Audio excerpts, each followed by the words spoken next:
record. Did that get in there? No. All right, ladies and gentlemen, welcome to Late Night 5, the late night stand-up comedy review show. Today, we're reviewing Bill Cosby on TV in the year 1964. Yes. Ken, how you doing? I'm good, man. This was before Bill Cosby was a monster. Hopefully. Hopefully he wasn't doing stuff back then. Here's the thing. No, I know he wasn't because he would have been lynched. Like, this is 64. Absolutely You have no to be chance. famous before you can be a pedophile, okay? You ever try being not famous and a pedophile? It'll get you on TV, which ironically will make you famous. And that's... You ever notice about To Catch a Predator? Yeah. Dude, the fastest way to getting on television is to be a pedophile. You heard it here first. You heard it here first, folks. Starving comedians. You trying to get it on TV. Either you can do it after you're famous, or that's how you get famous. Either way, you're ending up in jail and rotting. So, fame's fame. I should probably introduce ourselves. My name is Matt Banwert. This is my co-host, Ken Hamlet. This is the Late Night Comedy Review Show. Like we said earlier, we're doing Bill Cosby, 1964. We had to do some research here on the Tonight Show's hosts. So the first host was Jack Parr. No, it was... Who was it? It was... I have it written down here. It's Steve Allen. Steve Allen was the first host. Then it was Jack Parr for a few years. And then it was Johnny Carson from 62 to 93. That's insane. 62 and this was in 64. So this technically would be Johnny Carson, except when I think of Carson, I think of like the late 70s and 80s. Yeah, exactly. So I guess this is young boy Carson. Yeah. Great taste, because whether you think the man's a monster or not, we're reviewing his stand-up comedy, and we're going to try to be objective with this. And he is arguably one of the GOATs. Yeah, I mean, especially for what comedy was in the 60s. Yeah. In like the 50s and 60s, you kind of have like this era of like the Rat Pack, kind of like the Italian mobster guy who goes on stage and kind of does Rodney Dangerfield-esque kind of, hey, my wife, I tell you what, she won't give me a break. Hey! It's funny because like if you read about comedy in the 40s and 50s, it's like heavily mob controlled. They decide who gets up. Yeah, and they had all these rules and stuff with like that. Comedy took forever to like kind of break away from that world. Yeah, and either you were super vulgar or super clean. And Cosby was clean, kid friendly. Yeah, God damn it. Clean but not kid friendly. Very confusing. Either way, in 1964, a relatively safe bet for TV. Yeah, so I mean, even all the way through his career, he was like really big on. He would get on like Def Jam comics. He's like, "You're too dirty. This is not how you make a career." Famously, he turned into a bully. Yeah. Yes. Very absolutely. famously, Richard Pryor and Eddie Murphy have gone very public about how they always thought they were bullied by Cosby. Yeah. Which is funny that you said Richard Pryor, because as we were watching this, I was like, dang, Richard Pryor said he was inspired by him. So, hey, before you get mad at me, get mad at Richard Pryor. Because you can hear it in his voice. Absolutely. You can hear Pryor you can hear Cosby, I guess, in Pryor. Yeah. And you can hear Cosby in Kids. Anyway, folks, they write themselves. All right. Well, this was the last episode. This is it. The show's over. All right, let's get into it. Let's watch the episode. Oof, love that set. Yeah, it's beautiful for the 60s. Long walk in. So clean cut. Yeah. I was going to say he looks like a military dude, but he was a military dude. So, yeah, that makes sense. I'd like to talk to you about the movies. Because when I was a kid, I used to go to the movies every Saturday. And to start off, the guys that frightened me the most were the monsters. Frankenstein and the Mummy and Wolfman. And, now you're the monster. I'd watch the movie and then run home and jump in bed with my mother because she'd protect me. And today, now that I look at my mother, she's only 4'1". And I think she had trouble trying to punch out Frankenstein, Read his kneecap! That kind of thing. But now that I look at these guys as a grown-up, I think that Frankenstein and the Mummy are about the two slowest guys in the world. I don't understand how they could even catch people. I'd have so much fun with guys like that. Yeah, come on, try and catch me. Yeah, look reach up and pull his tape. Pause it here. All right, I think two things to notice, and I think this is just because it's 1964, is a very slow introduction. Yes. Holy crap. To do that kind of movement shortly after doing that whole joke is slow. It's a big walk. So The slow. movies, the monsters. Yeah. The first line, my mom's only 4'1", which by the way, I think makes your mom a dwarf. Yeah, that's pretty small. 4'1", 4'1's at my belly button. 4'1", your mom's a tiny lady. How did she give birth to you? Yeah, Jesus fuck. I'm asking the hard-hitting questions, okay? Hard-hitting questions. No, so it's a very slow introduction, a lot of words, very I think that this era of comedy in the 60s is very conversational. Yeah, I mean, yeah, I don't know though, because the 60s they were a lot they were more punchy, like one-liners though. It's either your one-liner or your conversation. There really is like no in between. Now I feel like everyone sits in this weird nuanced gray area. Yeah. Yeah, man, because that was such a long walk to get to that first joke. Yeah, if you look at like especially like starting like the 80s, Yeah. 80s Carson, like comics first jokes out within 5 seconds. You got to get and then they continue to roll the whole way through. Like you didn't see a lot of long stories. Like even the stories were just super punchy. Yeah. Like every word mattered. And here he feels like he has all the time in the world. Which is great. I mean, it's a way of showing confidence. It's a level of confidence. It's really smart of him. Also what he does that's like, I think worth noting is the physicality. He talked about it earlier. To go into that physicality from that bit, it's like so. Even like the way he walks out, and he does with the band to stop and whatever. It's like it's so physical, and I think that's just coming off of like the 40s and like early 50s of like radio, and to be like, you can see me now. Yeah, he's like, I want to make sure you see me. Yeah. Come watch me live because I move on stage. I'm not just a vinyl record. Which also that wasn't very common back then. Like there wasn't a lot of physicality. It would be like facial expressions, that sort of thing. To see him do that amount of movement, for this time frame, that's insane. 60s comics, they always looked like kind of like 60s singers because it's just the mic's always on the stand. Yep. And they're always just holding they're not even holding it. They're just standing behind it like a kid doing like a spelling bee. They're always like, then the next joke is, they're always just standing straight. But it's guys in suits standing straight up behind a mic stand telling you one-liners about how their wife's a whore. That's all people joked about. Like the dirty comics of the era are just like, yeesh. Yeah, because you couldn't talk about drugs. So. And Cosby's the exact opposite. He's moving. Yeah. He's physical. Super clean. He's a storyteller. He's black. It's like he's black. Yeah, there's a shot where he like goes to the crowd and I was like, holy crap, there's a lot of white people. There are no black people. And I was like, oh yeah, this is the 60s. Like we weren't allowed to be there. I mean, but long story short though, he's the opposite of everything else comedy was at that time though. Yeah, for sure. Now you look at this and you go, oh, that's great. But back then he was the opposite of everything else in the mainstream, it feels like. Minus the clean cut thing. Like he's that. Yeah, he was clean cut. But also worth noting is like he's killing it. Also, these jokes that have aged very well. Yeah. It's not all like celebrity references and like pop culture of the era. Yeah, because everybody, even to this day, knows who Frankenstein is. Yeah, Frankenstein, the Mummy. Like these are, man. I mean, there's sets in the 80s where I'll see they'll be talking about like commercials in the 80s. Have you seen these commercials? Have you seen this? Yeah. Drew Carey did the commercial. Or like my dial-up phone, but this is like, still relevant. Super relatable. Good stuff, Bill.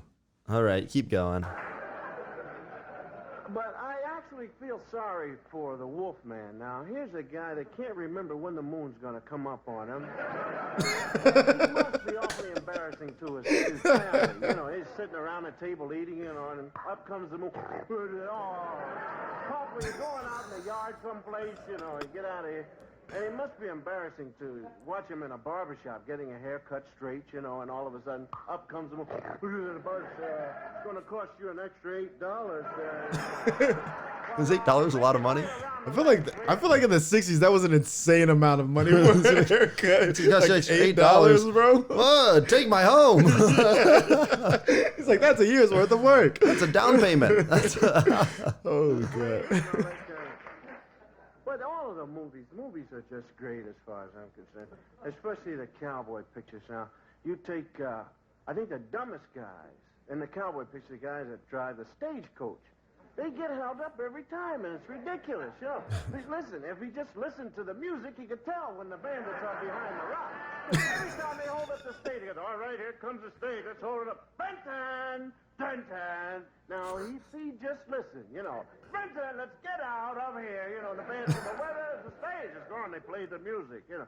Well, here's a typical stagecoach hold-up. You see the stage is going forward, the wheels are going backwards fast. You know, what's the matter? Disbelieve.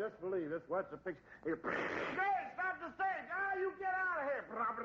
They run out, bang! They shoot the guy that's driving the stage. He falls over the goal, never between the horses or under the wheels where the people can have some fun, you know. Always over the goal there. And quickly they go into a close-up shot of the horses going wild, right? One horse, hey, pause this. Bro. Western movies have not changed. No. But also, shout out to the cameraman. Yeah, Jesus Christ. That was like quick work because this is live and this is the freaking 60s. The guy at the monitor was like, oh, he's going to say the horse line? Get ready. The guy's on deck. Yeah, it's zoomed in the hardest. That is such a crisp shot, too. And also, that face, that face shake right there. That's fun. His physicality is so fun. He's so great at the Western act out. That's such a fun bit. It's just silly. Like I know Bill Cosby is silly, but like this is like silly to the max, and it's just fun. It's funny. It's kind of like Drew. I mean, this is so sacrilegious to compare him to Drew Carey because clearly it's the opposite way around, where Drew Carey is deriving silliness from the clean comics of the past. Yeah. But it is like in that lens of like very silly, very goofy, like hokey. Hokey feels. No, I don't think that's the right. Because there's still he's still getting at something relatable. Yeah. You know what I mean? But it's so fun, and it's fun with a purpose. Also, I'm late on this, but the transition from bit to bit was so smooth. Yeah. And I love how he does this joke, he does the act out, and the transition is both hands in his pockets, then he goes, sits on a laugh, then he goes to the next joke. Yeah. But then he also they're also tied together a lot of the jokes. Like, cause it'll be like, and that's like when. And so he's just weaving this web like all together. I love that. It's an era of so classy. Yeah. Comics are expected to wear suits. Like the hands in the pockets is just like professional, sits on the lap. James Bond type stuff. I don't know why that's the thing that comes to my mind. It's like hands in pockets in a suit, James Bond, bro. It kind of is. You're 100% right. They're so smooth with it, man. Yeah. And just shout out to the camera guy, 1964, whoever was doing the camera on Carson. Someone give him a raise. Yeah. Someone. I'm gonna get him to shoot my first special. He's probably dead. He's probably dead. Yeah. He's probably dead. Or we found out he's a monster. Yeah. It's not good. No. All right. Keep going. We're running fast. Out front. Because we're going to loosen the boat in the back. We go this way, stage goes off the cliff. Right in the heck. Wouldn't it be funny if the guy that was wounded would look up at the guy riding shotgun and say, Charlie, take the reins. Charlie said, I can't drive. I can't drive. And what about the good guy's horse? Don't you ever think that horse gets tired? He must get tired, because the good guy's always chasing after the bandit. The bandit's got a 4-mile lead, right? Hey, we got to catch him, but the bandit's got a 4-mile lead. I don't care about that running. Jump on horse. All right, let's go. Wouldn't it be nice if the horse... His act outs are just insane. Wait a minute. Camera guy back in. Get off my back. Hands in pocket. Transition. The horse like, wait a minute. Get off my back. Oh, he just knows it. You know, American history, the movies are runoff. It's all funny. American history, the movies, smooth transition. The coin, which mimicked the referees introducing the two football players, and very quickly it went something like this: Captain Harbers is Captain Solvers. Captain Solvers is Captain Harbers. And flip the coin, call it, and this captain called heads, this tails, you lose the toss, your team wins. What will you do, Captain? This captain will do whatever is to his advantage. We will receive. All right, this team here will receive. They will receive. All these guys, they will kick off. All right, this team here will kick off. What goal will you defend? We defend any goal you give us. Yeah.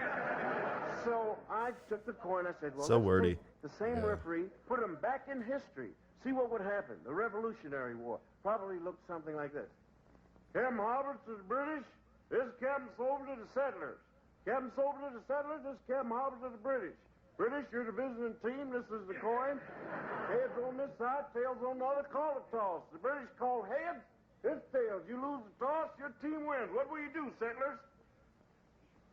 All right, the settlers say during the war they will wear any colored clothes that they want to, shoot from behind the rocks, trees, grass, bushes, and everything.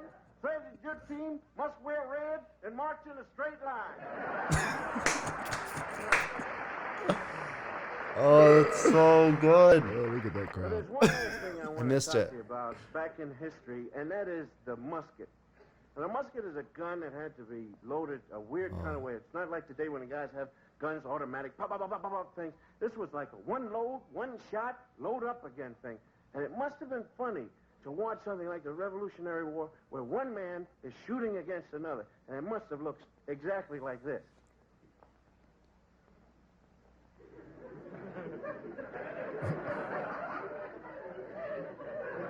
I love this act out. Yeah, it's like, it's so perfect because he knows exactly what he's doing.